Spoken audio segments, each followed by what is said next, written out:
रात्रि की निस्तब्धता में विक्रमादित्य ने पुनः उस पीपल के वृक्ष से शव को उतारा। वेताल फिर उसी की पीठ पर चढ़ गया और बोला, राजन, यदि तुम मार्ग में मौन रहे तो मैं तुम्हें एक अद्भुत कथा सुनाऊंगा, पर यदि प्रश्न का उत्तर जानते हुए भी चुप रहे तो तुम्हारा सिर टुकड़े टुकड़े हो जाएगा। विक्रम ने मौन स्वीकृति दी। वेताल ने कथा आरंभ की। बहुत समय पहले की बात है। दक्षिण दिशा में एक राज्य था, नंदीवर्धन। वहां का राजा ऋण शिवकेतु का बहुत ही न्यायप्रिय था, लेकिन उसके राज्य में एक विचित्र परंपरा थी। राजा के मृत्यु के बाद उसका में द्वारपाल मन भी अपने प्राण त्याग देता था। कहा जाता था कि राजा की आत्मा जब यमलोक की ओर जाती है तो द्वारपाल उसकी रक्षा करता है, जब तक धर्मराज उसे न्याय नहीं देते। कई वर्षों तक यह परंपरा चली।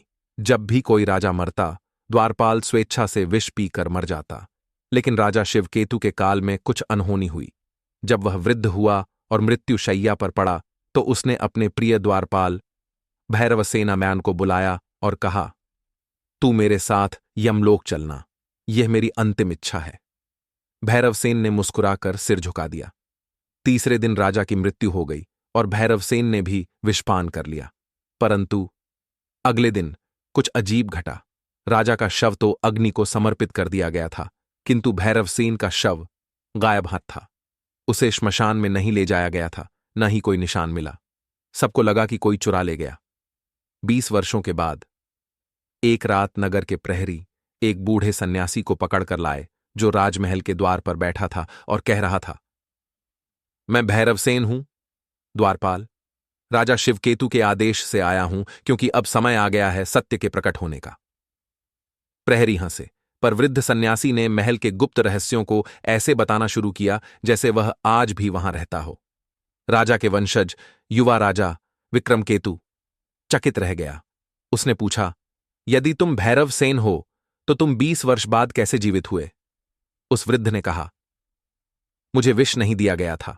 राजा शिवकेतु ने स्वयं मुझे जीवित समाधि दिलवाई थी, ताकि मैं एक गुप्त कार्य कर सकूं, क्योंकि उसे आभास हो गया था कि उसके ही पुत्र युवराज आदित्य उसकी मृत्यु का कारण बनेंगे।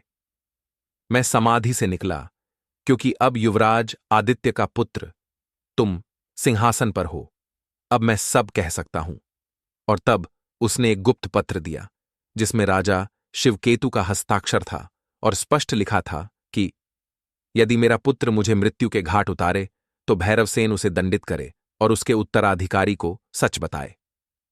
वेताल बोला, तो राजन, बताओ, भैरवसेन ने जो किया, क्या वह कर्तव्य था या छल?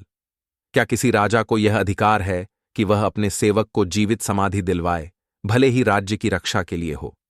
और क्या भैरवसेन को अब युवा राजा विक्रमकेतु के सामने ये रहस्य उजागर करने चाहिए थे?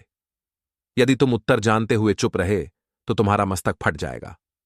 वेताल मौन हो गया और विक्रम के सामने प्रश्न गूंजने लगा। कर्तव्य या छल, न्याय या अन्याय, निर्णय अब तुम्हारे हाथ में है, राजन। यदि आपको यह कथा रहस्यमयी और रोचक लगी हो तो इस वीडियो को लाइक करें और ऐसी ही और कहानियां सुनने के लिए चैनल को सब्सक्राइब करना न भूलें। बेल आइकन दबाएं ताकि अगली बार जब विक्रम और वेताल की अगली गाथा सामने आए, आप सबसे पहले सुन सकें। और हां, नीचे कमेंट में बताना ना भूलें, क्या भैरवसेन ने सही किया